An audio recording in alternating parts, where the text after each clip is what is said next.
ഇതെന്തൊരു പ്രാർത്ഥനയാടോ? പുത്തമ്പരക്കിലെ ശാരദ ഉണ്ടായിരുന്നു തൊഴാൻ. ഓ, കൂട്ടുകാരത്തെ കണ്ടപ്പോ വീട്ടിലൊരാള് ശകനം കാണാൻ കാത്തിരിക്കുന്ന കാര്യം അങ്ങോട്ട് മറന്നുവല്ലേ? മറന്നിട്ടൊന്നുമല്ല, പുറപ്പെടാൻ നേരമുള്ള കൊഞ്ചലൊന്നും കുട്ടികൾ കാണണ്ടാച്ചിട്ടാ. കണ്ടാലെന്താ? ഇപ്പൊ തന്നെ കളിയാക്കി ചിരിക്കുന്നുണ്ട് അവര്. ഞാൻ തന്നോടല്ല പിന്നെ ആരോട് കൊഞ്ചാനാ? വയസ്സെത്രയായിന്നാ വിചാരം? എത്ര വയസ്സായാലും ഞാൻ കൊഞ്ചു.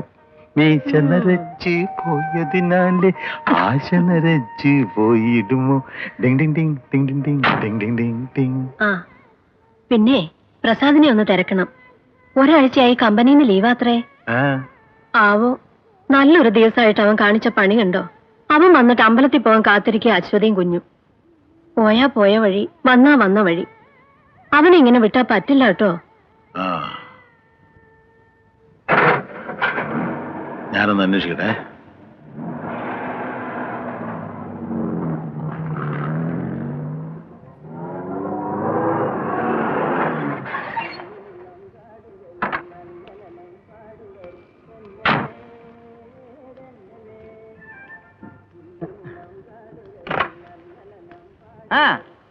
അതെ അതെ, പോരിഞ്ഞോട്ടല്ലേ, നിക്കാതെ ഓടിക്കൊണ്ടിരിക്കല്ലേ. ഒരു ദിവസം 2-3 കളിയല്ലേ? അതേന്ന് അഭിനന്ദനങ്ങൾ അറിയിച്ചുകൊണ്ട് ആയിരക്കണക്കിന് ലെറ്ററല്ലേ ഒരു ദിവസം ഇവിടെ പറഞ്ഞത്. സാമൂഹ്യ പ്രസക്തിയുള്ള നാടകങ്ങളാണ് ഞങ്ങൾ അവതരിപ്പിക്കുന്നത്. അതാണല്ലോ പ്രതിധ്വനി തിയേറ്റേഴ്സിന്റെ ലക്ഷ്യം. അതെ, okay okay okay. Thank you. എവിടുന്നാ? ഉത്സവമോ പെരുന്നാളോ ചന്ദനക്കുടോ അതോ യൂണിയൻ വാർഷികോ? ഞാൻ പ്രസാദിനെ ഒന്ന് കാണാൻ വന്ന കമ്പനി അന്വേഷിച്ചപ്പോ ഇവിടെ ഉണ്ടെന്നറിഞ്ഞു. പ്രസാദ് സാറിനെ കണ്ടിട്ട് ഒരു കാര്യമില്ല. ഓഫീസ് ഇൻചാർജ് ഞാനാ. ഈ ഡിസ്ട്രിക്റ്റിൽ എവിടെ കളിച്ചാലും 3500 ചാർജ്. നിങ്ങൾക്ക് തെറ്റി. തെറ്റിന്നാ? അവോക്കർക്ക് തെറ്റിന്നാ? കൊല്ലം കുറെ അവോക്കരി കയ്യിലൂത്ത് തുടങ്ങിയിട്ട് 3500 രൂപയെന്നൊരു പൈസ കുറക്കാന്ന് പ്രസാദ് സാറ് പറഞ്ഞാണ്ടല്ല. ഇങ്ങോട്ട് നോക്കേ, ഈ ഭാഷ നമ്മൾ പഠിച്ചോളയും. അല്ല, ഞാൻ നാടകം ബുക്ക് ചെയ്യാൻ വന്നല്ല. അല്ലേ? ഞാൻ പ്രസാദിന്റെ അച്ഛനാ. എന്താ? ഒന്നുമില്ല. ആളുകളുണ്ടോ? ഉണ്ടോ? കോസ്റ്റ്യൂംസ് എടുക്കാൻ പോയിരിക്കാം. എന്താ? നടീനടന്മാർക്കുള്ള ഡ്രസ്സുകളെ ബസ്സാളങ്ങാരം. ഓഹോ, ഇപ്പോഴെങ്ങാനും വരുമോ? ഇച്ചിരി വൈകും. അച്ഛൻ പൊക്കോ, വല്ല പറയാണ്ടെങ്കിൽ പറഞ്ഞാൽ മതി, ഞമ്മ പറഞ്ഞോളാം. അവനോട് വീട് വരെ ഒന്ന് വരാൻ പറയണം, അത്യാവശ്യം. എന്താ വല്ല കുഴപ്പമുണ്ടോ? ഇല്ല, ഇന്നവന്റെ വിവാഹ വാർഷികമാ. എന്താ? ഒന്നുമില്ല. ശരി, അച്ഛൻ പൊക്കോ, ധൈര്യമായിട്ട് പോയിക്കോ. മറക്കരുത്. മറക്കാനാ? അവോക്കർ മറക്കാനാ? ഇന്ന് പ്രസാദ് സാറിനെ കൊണ്ട് അതിനുള്ള ചെലവ് ചെയ്യിപ്പിച്ചിട്ട് വേറെ കാര്യമുള്ളൂ. അച്ഛൻ പൊക്കോ, ധൈര്യമായിട്ട് വെക്കോ. അവോക്കറല്ലേ പറയണത്, പോയിക്കോ പോയിക്കോന്ന്.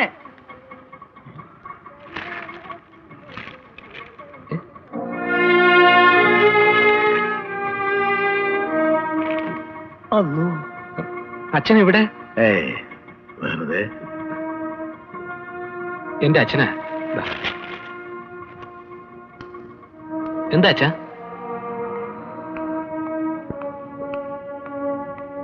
എന്ന് തുടങ്ങി? അയ്യോ, ഞങ്ങൾ തമ്മിൽ അങ്ങനെ ഒരു ബന്ധവുമില്ല. സമിതിയിലുള്ള കുട്ടിയാ. നാടകത്തിനുള്ള തുണിത്തരങ്ങൾ എടുക്കാൻ പോയപ്പോ ഇടയ്ക്ക് വെച്ച് കണ്ടതാ. ഇങ്ങോട്ടാണെന്ന് പറഞ്ഞപ്പോ കൂട്ടിക്കൊണ്ടു പോന്നു, അത്രേ ഉള്ളൂ. ഞാൻ അതല്ലേ ചോദിച്ചത്, ഈ നാടകങ്ങളി എന്ന് തുടങ്ങിയ കമ്പനിയിൽ മെഷീന്റെ അടുത്ത് നിന്ന് ആകെ ഒരു മുരടിപ്പ്. അത് മാറ്റാൻ വെറുതെ ഇങ്ങനെ ഓരോ 30 കൊല്ലം അച്ഛൻ ഈ വളയം പിടിക്കാൻ തുടങ്ങിയിട്ട്. മുരടിപ്പല്ല, ഒരുതരം മരവിപ്പ് തന്നെ തോന്നിയിട്ടുണ്ട്. പക്ഷെ തൊഴിൽ കളഞ്ഞിട്ടുള്ള ഒരു പരിപാടിക്ക് അച്ഛൻ പോയിട്ടില്ല. എന്താണെന്നറിയോ? മക്കള്, കുടുംബം എന്നൊക്കെ ഓർത്തിട്ടാ. അച്ഛാ, ഇതും ഒരു തൊഴിലാ. നാടക ട്രൂപ്പ് എന്ന് പറയുന്നത് വെറും കളിതമാശയൊന്നും അല്ല, കുറെ കുടുംബങ്ങളുടെ ജീവിത പ്രശ്നം. പിന്നെ സിനിമയിൽ കയറി പറ്റാൻ നല്ല സ്കോപ്പുള്ള റൂട്ടാ. ഈ കമ്പനിയിലെ ജോലിയും കൊണ്ടിരുന്ന എണ്ണിച്ചുട്ടപ്പം പോലെ കഴിഞ്ഞുകൂടാമെന്നല്ലാതെ. ഈ മമ്മൂട്ടി മോഹൻലാലും ഒക്കെ എത്ര ശമ്പളം വാങ്ങിക്കുന്നതെന്ന് അറിയാമോ? ലക്ഷങ്ങളാ. ഒരു പടത്തിനോ? പിന്നല്ലാതെ. ഒന്ന് കയറി കിട്ടിയാ ഞാൻ തകർക്കും അച്ഛാ. പിന്നെ ഞാൻ അച്ഛനെ ഒരു പണിക്കും വിടത്തില്ല. കുറെ നാളായല്ലോ ഊണും ഉറക്കവും ഉപേക്ഷിച്ച് അച്ഛൻ ഈ ഓട്ടവും തുടങ്ങിയിട്ട്. അതുകൊണ്ട് അച്ഛൻ ഇനി വിശ്രമിക്കണം.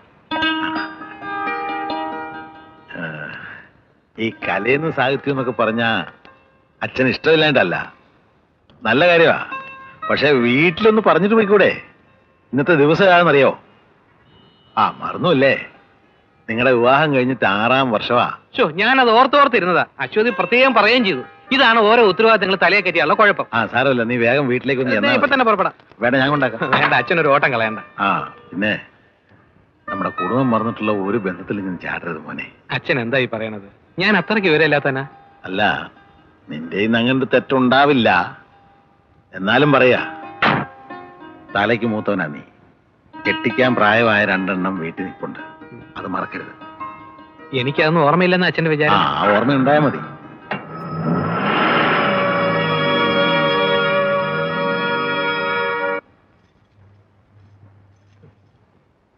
ഞാൻ പറഞ്ഞില്ലേ ഈ കളർ നിനക്ക് നന്നായി ചേരുമെന്ന്. അച്ഛൻ പോയോ? പോയി. ഞാൻ ആകെ വരച്ചു പോയി. പുള്ളിക്കാരന് വല്ല സംശയം തോന്നിയിട്ടുണ്ടോ? ആള് വെറും ശുദ്ധന.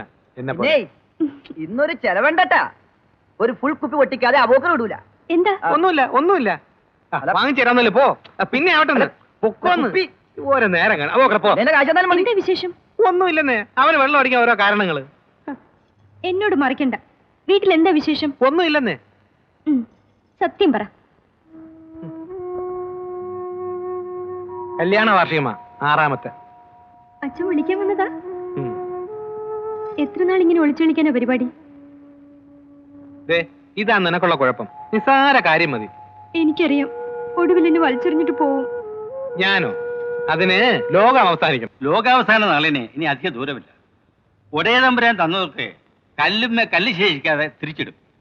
പിന്നെ എന്തിനാക്കിക്കലേ നല്ലോണം ഇരിക്കുന്ന നാട്ടുകാരുമായിട്ട് വെറുതെ കശപിച്ച. ഇതിയാണിങ്ങനെ സുവിശേഷം പറഞ്ഞ് നടക്കുന്നത് കൊണ്ടാ ആ നായർക്ക് ഇത്ര ഏളുതരം. അയാളെ ഇറക്കി വിടാതെ ഒറ്റ കുഞ്ഞിനോട് വാടക കൂട്ടി ചോദിക്കാൻ പറ്റുകയില്ല. ഇപ്പം മേടിക്കുന്ന വാടക തന്നെ കൂടുതലാ. ആഹാ, എന്നാലേ നീ ഓരോരുത്തർക്ക് ഓരോ വീട് പണിഞ്ഞു കൂടെ. അയ്യോ, ഇത് എന്റെ അഭിപ്രായമല്ല. വാടക മേടിക്കാൻ ചെല്ലുമ്പോ ഓരോരുത്തർ പറയുന്നതാ. വട്ടത്തി കുക്കിലിയമ്മ വാടകക്കാരെ വട്ടത്തിലിട്ട് കറക്കുകയാണെന്നാ ജനസംസാരം. എന്നത്തിനാടാ കറങ്ങുന്നത്? ഇറങ്ങി പോവാൻ പറ. അത് പറ്റിയല്ല. സ്റ്റേഷനിൽ ഒരു പെറ്റീഷൻ കൊടുക്കാൻ എത്ര നാളുകൊണ്ട് കൊച്ചമ്മ പറയുന്നു? ഈ കോഴിയുടെ പപ്പ് പറിക്കുന്ന പോലെ വാടകക്കാരെ ഒഴിപ്പിച്ചു വിടാൻ പറ്റില്ല ഏൽക്കുട്ടി. എന്താ ഒക്കാത്തത്? ആ കണ്ടത്ത് ജോസഫ് വക്കീലിനെ ഒന്ന് കണ്ടു പറഞ്ഞ തന്തയും മക്കളെ എടുത്ത് തൂക്കിയേറിയില്ലേ? അങ്ങേർക്കറിയാൻ പാടില്ലാത്ത വകുപ്പ് വല്ലതും കൊണ്ടോടാ? ഇറക്കി വിടണമെങ്കിൽ ഒരേ ഒരു വകുപ്പുള്ളെന്നാ വക്കീല് പറയുന്നത്. എന്നതാ? അനാശാസ്യ പ്രവർത്തനം നടത്തുന്നതുകൊണ്ട് അയൽക്കാർക്ക് ശല്യമാണെന്ന് തെളിയിക്കണം. അങ്ങനെ സത്യത്തിന് നിരക്കാത്ത കാര്യമൊന്നും ചെയ്തിട്ട് ആരെയും ഒഴിപ്പിക്കേണ്ടെന്ന് ഞാൻ തീർത്തു പറഞ്ഞു. എന്നാ പ്രവർത്തനമാ? അനാശാസ്യ പ്രവർത്തനം. അയാളും അയാളുടെ ഭാര്യയും മക്കളും വഴിവഴിച്ച് ജീവിക്കാനും തെളിയിക്കണം. ഇങ്ങനെ ഒരു വഴിയുണ്ടായിട്ടാണോ ഇതുവരെ വായും പൊളിച്ചിരുന്നത്? ഇത് ഞാൻ നോക്കിക്കോ. ആ മാധവൻ നായരും മക്കളും ഇവിടുന്ന് നാണം കെട്ടിറങ്ങി പോകുന്നത് ഞാൻ കാണിച്ചു തരാം. ദീപം.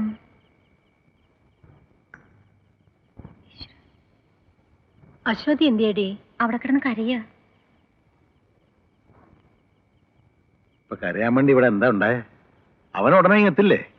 ഈ നാടക കമ്പനി എന്ന് പറയുന്ന കളിതമാശൊന്നുമല്ല, കുറെ കുടുംബങ്ങളുടെ ജീവിത പ്രശ്ന.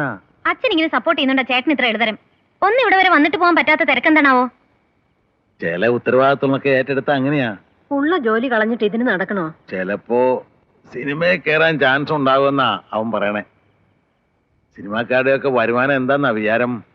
രേവതിയാ നാളെ ആകെ ഏത് വഴിക്കാ വരുന്ന ആർക്കറിയാം. ഓ പിന്നെ രേവതിക്കാരെ ഇങ്ങനെ നോക്കിയിരിക്കല്ലേ സിനിമാക്കാര്. ചെന്ന ഉടനെ പിടിച്ചങ്ങ് ഹീറോ ആക്കാൻ. അച്ഛനെ ചേട്ടൻ നല്ലോണം പറഞ്ഞ് മയക്കിയിട്ടുണ്ട്. പിന്നെ ഈ കമ്പനിയിൽ നിന്ന് ലീവ് എടുത്തിട്ടുള്ള നാടകങ്ങളി ഉണ്ടല്ലോ, അതത്ര പന്തിയാവുന്ന എനിക്ക് തോന്നുന്നില്ല. വല്ല ഏടാകൂടത്തിലും ചെന്ന് ചാടുവോന്നാ എന്റെ പേടി. അവനങ്ങനെ ബുദ്ധിമോശമൊന്നും കാണിക്കത്തില്ല. വീട്ടിലെങ്ങാനും ഇതറിഞ്ഞ പന്തവും കൊളുത്തിക്കൊണ്ട് വരുവേട്ടൻ. അല്ലെങ്കിൽ തന്നെ അശ്വതി ഇങ്ങോട്ട് തന്നത് നല്ല മനസ്സുണ്ടായിട്ടൊന്നും അല്ല. തന്റെ വർത്താനം കേട്ട അവനെന്തോ കുത്തിക്കൊലയാണല്ലോ. എന്തോ എന്റെ മനസ്സിനൊരു സമാധാനമില്ല. അശ്വതി, എന്തിനാ കുഞ്ഞു കരയണേ?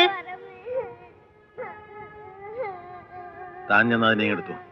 അവൻ വരാത്ത ദേഷ്യത്തിന് അവൾ അതിനെ പിച്ചുവോ ഉള്ളുവോ മറ്റോ ചെയ്ത് കാണും. കേട്ടുറങ്ങു വെച്ച വേഷം കേട്ടാ മിണ്ടായിരിക്കുന്നുണ്ടോ? എന്താടാ മുത്തേ? നീ എന്താ അശ്വതി കഥ പറഞ്ഞു കൊടുക്കാത്ത മോക്ക്? മോള് വാ, അച്ഛമ്മ കഥ പറഞ്ഞുതരാം. കരയുണ്ടാട്ടോ.